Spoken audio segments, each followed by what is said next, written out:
Hello friends, તમારું સ્વાગત છે મારી ચેનલમાં। આજે આપણે બનાવીશું નાસ્તા માટે એકવાર બનાવી અને મહિનાઓ સુધી ખાઈ શકાય તેવી એકદમ નવી રીતે ક્રિસ્પી અને ટેસ્ટી ફરસી પૂરી। આ પૂરી ચા સાથે ખાવાની ખૂબ જ મજા આવે છે, તો રેસીપી એકવાર જરૂરથી ટ્રાય કરજો, તમારા ઘરમાં બધાને ભાવશે। તો ચાલો બનાવીએ। તો પૂરી બનાવવા માટે અહીંયા મેં 2 કપ જેટલો મેદો લીધો છે। તો તમે મેદો અને ઘઉંનો લોટ મિક્સ કરીને પણ બનાવી શકો છો, અથવા તો તમે એકલા ઘઉંના લોટમાંથી પણ બનાવી શકો છો। હવે આપણે તેમાં 1 નાની ચમચી જેટલો અજમો, 1 નાની ચમચી જેટલું જીરું, સાથે 1 ચમચી જેટલા ચીલી ફ્લેક્સ એટલે કે અધકચરા વાટેલા સૂકા લાલ મરચાંનો પાવડર એડ કરી દઈશું। સાથે આપણે તેમાં 1 ચમચી જેટલા કાળા તલ અને 1 નાની ચમચી જેટલા સફેદ તલ ઉમેરીશું। તો અહીંયા તમારી પાસે જે પણ તલ અવેલેબલ હોય તે ઉમેરી દેવાના।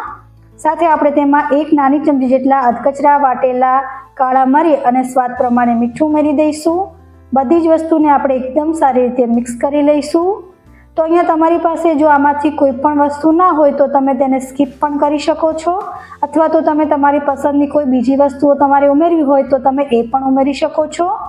હવે આપણે તેમાં મોણ માટે 2 મોટી ચમચી એટલે કે 2 ટેબલસ્પૂન જેટલું ઘી એડ કરી દઈશું અને એકદમ સારી રીતે આપણે તેને મિક્સ કરીશું। અહીંયા તમે ઘીની જગ્યાએ તેલથી પણ મોણ આપી શકો છો, પણ ઘીથી પૂરી છે તે એકદમ સરસ ખસ્તા અને ક્રિસ્પી બને છે। તો એકદમ સારી રીતે મિક્સ થઈ જાય પછી આપણે તેમાં થોડું થોડું પાણી નાખી અને લોટ બાંધી લઈશું। તો અહીંયા આપણે થોડો કઠણ લોટ બાંધવાનો છે, એટલે જરૂરિયાત મુજબ પાણી નાખવાનું, લોટ ઢીલો ના થઈ જાય તેનું ખાસ ધ્યાન રાખવાનું। તો જેમ જરૂરિયાત લાગે તેમ આપણે તેમાં પાણી એડ કરતા જઈશું। જો અહીંયા તમારો લોટ ઢીલો થઈ જશે તો તમારી પૂરી છે તે ક્રિસ્પી નહીં બને, એટલે ખાસ ધ્યાન રાખવાનું કે લોટ થોડો કઠણ રાખવાનો। તો અહીંયા મેં થોડું થોડું પાણી એડ કરતા જઈ અને આ રીતનો કઠણ લોટ બાંધી દીધો છે। અને આ રીતનો લોટ બાંધવા માટે મને પોણો કપ એટલે કે 1 કપમાં થોડા ઓછા પાણીની જરૂર પડી છે, તમે જોઈ શકો છો। હવે આપણે લોટને ઢાંકી અને 10 મિનિટ માટે સેટ થવા માટે રાખીશું। 10 મિનિટ પછી આપણે લોટને ચેક કરીશું, લોટ છે તે એકદમ સારી રીતે સેટ થઈ ગયો છે। તો હવે આપણે તેને 1-8 મિનિટ જેવું આવી રીતે મસળી અને થોડો સ્મૂથ કરી લઈશું। તો લોટ એકદમ સારી રીતે સ્મૂથ થઈ ગયો છે। તો હવે આપણે તેમાંથી લુવા બનાવી લઈશું। તો અહીંયા તમારે જે સાઈઝની પૂરી બનાવવી હોય એ પ્રમાણે તમારે નાના મોટા લુવા બનાવી લેવાના।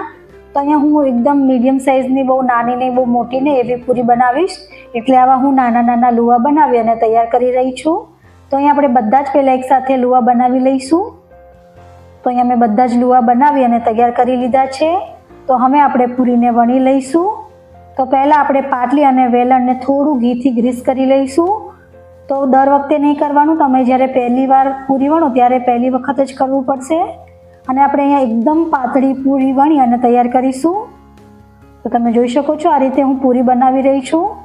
તો એકદમ પાતળી પૂરી બનાવવાની। તો અહીંયા આપણે એકદમ સરસ પૂરી બનાવી અને મેં રેડી કરી છે, તમે જોઈ શકો છો આ રીતની પાતળી પૂરી બનાવી છે। તો આવી રીતે આપણે બાકીની બધી જ પૂરી બનાવી અને તૈયાર કરી લઈશું। તો આમાં આપણે કાપા કરવાની પણ જરૂર નહીં પડે, કેમ કે પૂરીમાં આપણે તલ ને જીરું ને એવું નાખ્યું છે એટલે પૂરી ફૂલાશે નહીં। તો અહીંયા મેં બધી જ પૂરી બનાવી અને રેડી કરી લીધી છે અને તેને એક કપડા પર આવી રીતે ફેલાવી દીધી છે। હવે આપણે આ પૂરીને 10 મિનિટ માટે પંખા નીચે સૂકવવા માટે રાખવાની છે। 5 મિનિટ જેવું થાય એટલે આપણે પૂરીની સાઈડ ચેન્જ કરી લઈશું અને બીજી બાજુ આપણે તેને 5 મિનિટ જેવું સૂકવવા દઈશું। તો આવી રીતે આપણે પૂરીને સૂકવી લેવાથી પૂરીમાં બિલકુલ પણ તેલ ભરાતું નથી અને પૂરી એકદમ સરસ ક્રિસ્પી બને છે। તો અહીંયા મેં બધી જ પૂરીને 10 મિનિટ જેવું પંખા નીચે સૂકવી લીધી હતી। પૂરી છે તે ઉપરથી થોડી ડ્રાય થઈ ગઈ છે। તો હવે આપણે તેને તળી લઈશું। તો એની માટે અહીંયા મેં તેલ ગરમ કરવા માટે રાખી લીધું છે। એકવાર તેલ સારું એવું ગરમ થઈ જાય પછી આપણે ગેસની ફ્લેમને મીડિયમ કરી દઈશું અને એકવાર જેટલી પૂરી આવે એટલી આપણે તેમાં એડ કરી દઈશું। તો આપણે અહીંયા મીડિયમ ફ્લેમ પર જ પૂરીને તળવાની છે। તો 1-8 મિનિટ જેવું થાય એટલે આપણે પૂરીની સાઈડ ચેન્જ કરીશું।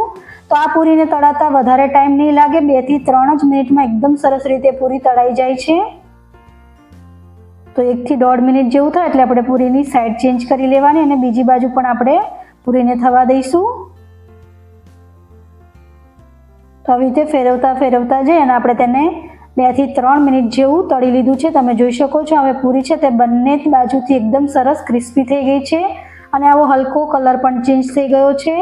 તો હવે આપણે તેને કાઢી લઈશું. તમે જોઈ શકો છો એકદમ સરસ આપણી પૂરી રેડી છે. તો આવી રીતે આપણે બાકીની જે પૂરી છે તેને પણ તળી લઈશું. તો એકદમ ઇઝીલી 2 થી 3 જ મિનિટમાં આ પૂરી તળાઈ અને રેડી થઈ જાય છે. તો ખાવામાં ખૂબ જ ક્રિસ્પી એવી આ પૂરી આપણી રેડી છે. તો આવી રીતે આપણે બધી જ પૂરી તળી અને રેડી કરી લઈશું. તો અહીંયા મેં બધી જ પૂરી તળી અને રેડી કરી લીધી છે. તમે જોઈ શકો છો જોતાં જ મોઢામાં પાણી આવી જાય એવી સરસ આપણી આ પૂરી બની છે. એકદમ ક્રિસ્પી એવી છે, ખાવામાં ખૂબ જ ટેસ્ટી લાગે છે. નાના બાળકોથી લઈ મોટા બધાને ભાવે તેવી છે. તો ચા સાથે તો આ પૂરી ખાવાની ખૂબ જ મજા આવે છે. તો તહેવારોમાં પણ તમે આ પૂરી બનાવી શકો છો. જ્યારે કોઈ ઘરે મહેમાન આવે ત્યારે પણ તમે આ પૂરીને સર્વ કરી શકો છો. જો તમને મારી આ રેસીપી થોડી પણ સારી લાગી હોય તો લાઈક અને શેર કરી મને કમેન્ટ કરજો. સાથે મારી ચેનલને સબસ્ક્રાઈબ કરવાનું ભૂલતા નહીં. ફરીથી મળીશું એક આવી જ નવી રેસીપી સાથે. Thank you for watching.